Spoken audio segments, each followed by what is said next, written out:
Click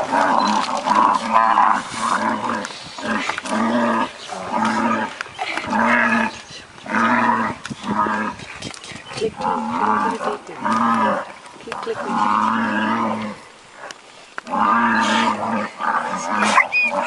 The buffaloes are brave.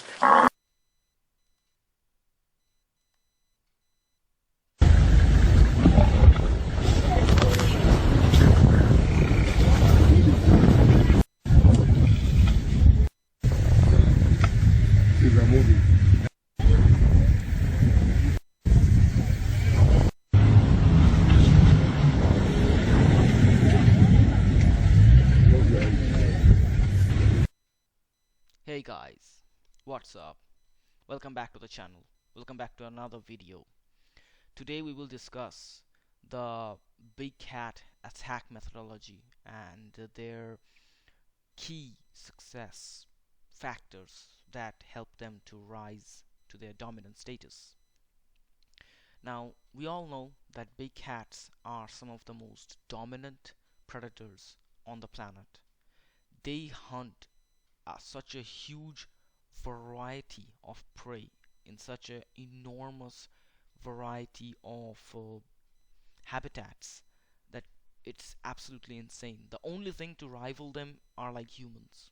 No other animal has had dominance in, at least as a predator, in the Arctic, in the rainforest, in the sub-desert savannas or even deserts, in the dense jungles, in the high mountains. No other animal has all of these, but big cats do. And due to certain abilities, they often win matchups that are pretty unfair to begin with, and even matchups that are fair, they sometimes turn them into trivial matchups due to the types of abilities and adaptations they bring. So today we will look into the different factors like evolutionary factors, behavioral factors, attack patterns that contributed to this astounding success of big cats as predators. Firstly, we will look into the physical adaptations, we will look into the behavioral adaptations, and we will look into what those mean against different types of prey.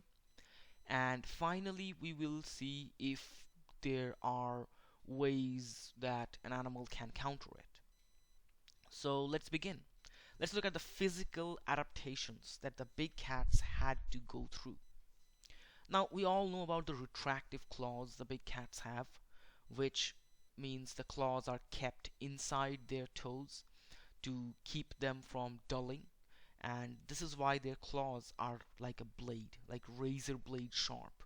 Not just big cats, by the way. When I say big cats here, I mean like large sized cats, not just big cats like the Pantherian group, because the analysis in this video would also apply to things like pumas, cheetahs.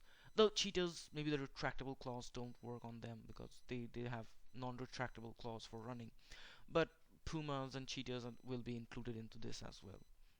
So the first and foremost adaptations that the cats have, other than the retractable claws, are the long canines. Now, relative to their body sizes, big cats have much longer canines. The canines are more pointy and they are better for puncturing rather than crushing, which is a big difference to the caniforms, which have shorter, stubbier canines designed for crunching bones and eating carrion. On the other hand, big cats have these long, pointy canines to attack prey and bring it down. That's the first adaptations that aided the big cats into this way where they can win matchups which otherwise would have been impossible. If you look at the stats, the buffaloes are usually like 4 times, 5 times heavier than the lions. Cougars are nowhere near as big as an elk, but we do see them winning quite often actually against these matchups. And the second thing is muscle anatomy. So cats in general have a very different muscle anatomy compared to the other carnivores. For example, the first thing you will notice is majority of a cat's body is muscle. They have very little fat, contrary to something like, which is also a big carnivore or omnivore. Carnivoran is a bear, and a bear is almost up to 30% fat at times. And you can already see this. Like, this is the outline of a bear, and you can see how much of it is just fat and hair. Meanwhile, if you look at a big cat, it's very much all muscle. Like, you just have skin on top of it. That's it. But here there is a lot of area to store fat. And on the contrary side of the animals in the carnivoran group that do have less body fat, for example canids, they have very lean bodies. They don't have big bulky bodies because their bodies are designed to run for an extended period of time without tiring, so they cannot be very heavy. Now, big cats also have very lean muscles and not much of a fat, but the key difference is not just the muscle percentage in their body, but the muscle fibers. Big cats have more fast twitch fibers, which allows them to use their energy in a very quick burst, and they can use that to boost their agility. And using that, they can ambush prey and attack them before the prey has a chance to react. This is why cats in general are ridiculously agile. Like, all cats, even the big bulky cats, are more agile than dogs that are smaller than them, like caniforms that are smaller than them.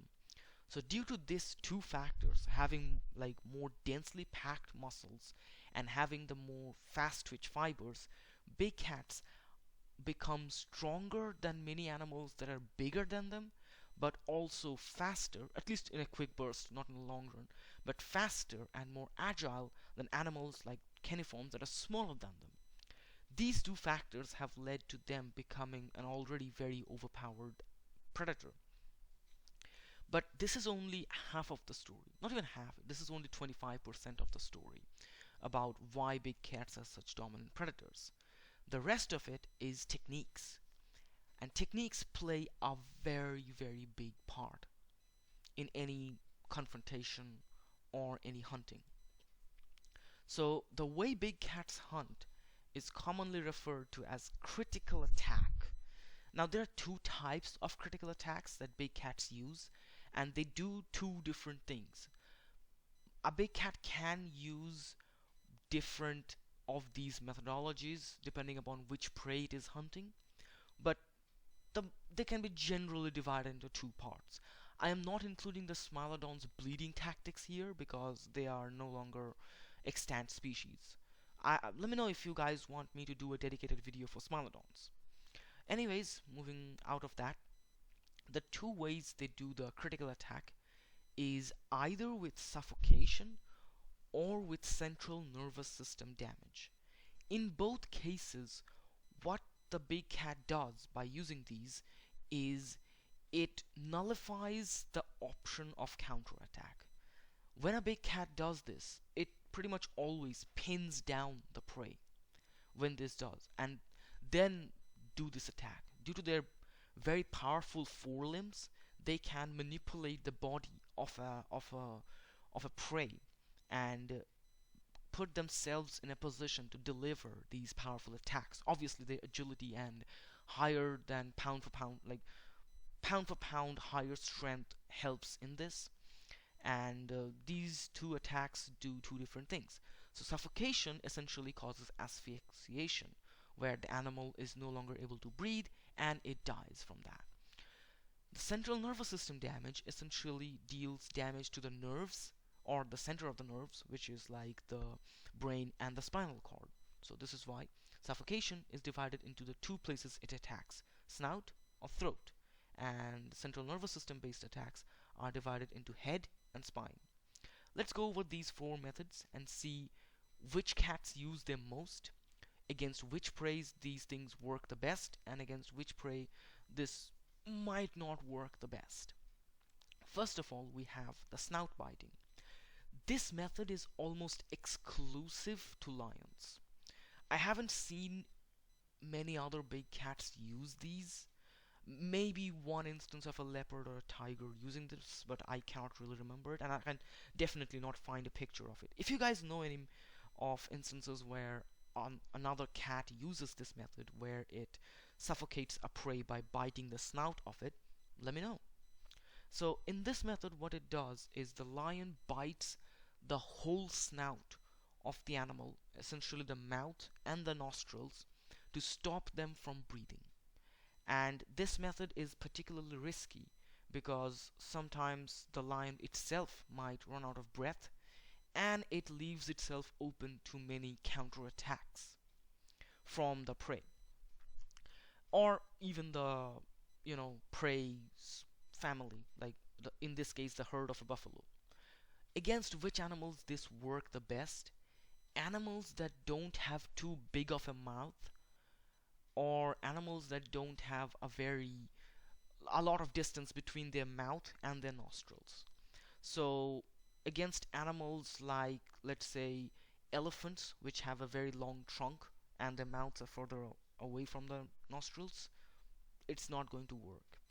Against something like a crocodile, which has a very long, very big mouth, which cannot be realistically choked by a lion, at least by grabbing the snout, it's not going to work. Where it works is against grazers, because grazers have rather small mouths and their nostrils are at the very front of their mouths. So that's where this thing shines. Now, the second method of suffocation, which is more common, is called the throat biting suffocation. And by using this method, what it does is biting the throat and essentially attacking the windpipe. So an animal's windpipe is actually a very soft, squishy tube which is held open by cartilage. And when something compresses it from the outside, it blocks the airflow to the lungs and to the rest of the body. Not getting oxygen, they immediately start to get tired. They get fatigue almost instantly, and they start to lose consciousness. This method is used by every big cat all around the world in different scenarios and to a different degree. Like, some use this exclusively, this method, some use this method from situation to situation. So cheetahs and pumas and leopards and snow leopards pretty much use this method exclusively. They don't use other methods of choking or any other critical attacks. The main critical attack they have is choking like this. They bite the windpipe of a creature, they crunch onto it, they squeeze it, and not let the creature breathe. Now, if the predator has a strong enough bite force, it can sometimes crush the windpipe, essentially crushing the larynx or the voice box, due to which the prey animals lose their breathing ability permanently. Like in the case of a cheetah or a leopard, if somehow they did not manage to crush the larynx and the animal is rescued from their grasp, the animal might survive. But in the case of a lion or a tiger, if it has crushed the larynx, there is no way the animal will ever be able to breathe again. It will die pretty much within a few seconds. So this is the second method of choking, and this works against pretty much any animal with a neck. Any animal with a throat, this works. Breathes air, this will work just fine. Where does this thing doesn't work is against crocodiles. Against crocodiles or against any animal that is very low to the ground, because their throats will be under this animal and there is no way to reach there. So animals don't use that usually hunt crocodiles don't use this method to suffocate them, and this method doesn't really work against that. Apart from crocodiles and aquatic animals, this method works on pretty much anything. Any animal that breathes air, pretty much all animals breathe air. This works.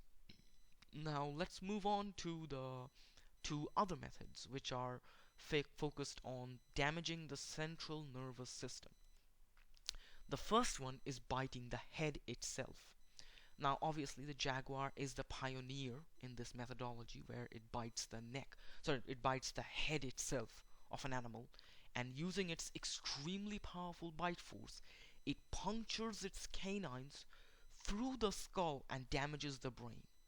As you can see here, it uses it against tapir, it uses it against crocodilians, it uses it against rodents like capybara, and though the jaguar is the one pioneering this, uses it the most, some other big cats like the tiger, which has also very powerful bites, can use this on certain prey. Now, the way it kills is basically by damaging the brain with the canines.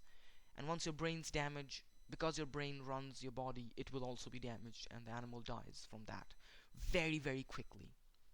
Now, against pretty much any animal with a head small enough to be grabbed by the big cat, this thing works. If it is, and obviously the other caveat is the head must not be protected by something like horns or something. Other than that, this thing works against any animal without a head protection. So this thing works great against boars, this thing works great against crocodilians and rodents like capybara. It can work against certain equids as well, but it's rare. And it doesn't work particularly well against things like buffaloes, which have a dome protecting their heads. It doesn't work particularly well against rams. They also have horns protecting their heads, or against animals that are too big. So, like, let's say elephants, their skulls are a bit too big for any big cat to grab with their mouths. Or rhinos, which have very big skulls. At the same time, they have very pointy horns on their heads, so it's a bit difficult to do that. So this is the first type of method where it deals damage to the central nervous system. The second type of method is biting on the spine, and the it's pretty simple. Where a big cat, usually a very big one like a lion or a tiger, bites onto a prey on the spine. Now, using their extremely strong jaws and their long pointy canines, they sever the vertebrae and damage the spinal cord, causing almost immediate paralysis and eventual death by asphyxiation or by various other nervous breakdowns, sometimes even heart attacks. And this method, while being pioneered by tigers, which they use against gaurs, they use against buffaloes, as you can see here, they're using it against gaurs, here they're using it against water buffalo, and sometimes against by lionesses against hippos and other stuff like that. And this method is good against prey that has a back pointy enough or like steep enough for the or neck steep enough for the big cat to be able to access the spine. So this works against pretty much any animal, like any of the bovids, equids, any of the cervids like the deer, as well as any of the like boars and bears. All of them fall victim to this particular thing, where the spine is essentially severed and the animal dies. Animals against which this doesn't work is usually other big cats, and the reason for this is big cats have very flexible spines. So if they're bitten on the spine, they can turn around and attack the aggressor. So against other big cats, unless they have like a huge size difference, like the big cat being attacked is much smaller, this is unlikely to work very well. Like, this puts them in a pretty nasty position. So there you have it, the four different methodologies big cats use against different prey animals to bring them down. And due to this, they win matchups like even if against animals of similar size, they have such an oppressive advantage due to these methodologies where they attack the very vital points of these opponents and basically nullifying the counterplay options. Now, are there any counterplay options that the prey animals can use? Well, one of them being too big to the point where the big cat cannot use these attacks.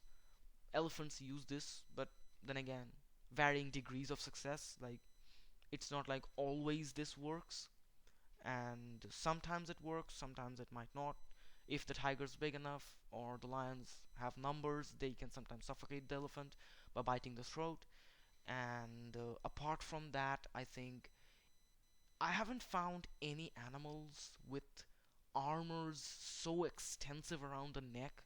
Maybe some prehistoric dinosaurs will have something like that, and that could be a way to defend against it. By the way, let's analyze the two videos I shown you in the very beginning, especially this one.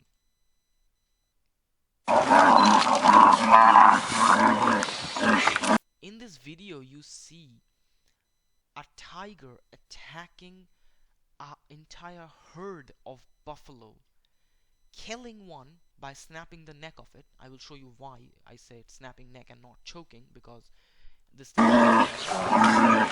Look at the agility of this tiger. It is killing one buffalo while dodging other, and in a moment it will dodge two buffalo. It's using the buffalo's body to shield itself from counterattacks. That's where the agility of the big cat shines. Keep clicking. Do you see how quickly this buffalo died? And look how its neck is bent. Essentially the big cat snapped its neck. It bit through it, damaged the central nervous system, and then snapped it, broke the bones of it by sheer bite force. That's the power of a tiger. And remember, these are buffaloes we are talking about. These are tough animals. The buffaloes are brave. Yeah, now the tiger's like on a high ledge defending itself. So yeah, that's something impressive.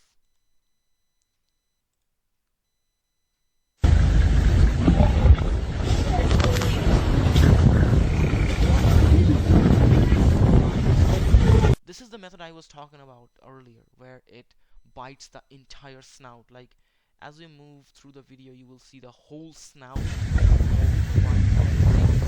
See here, it has engulfed the entire snout of this buffalo, and it's suffocating.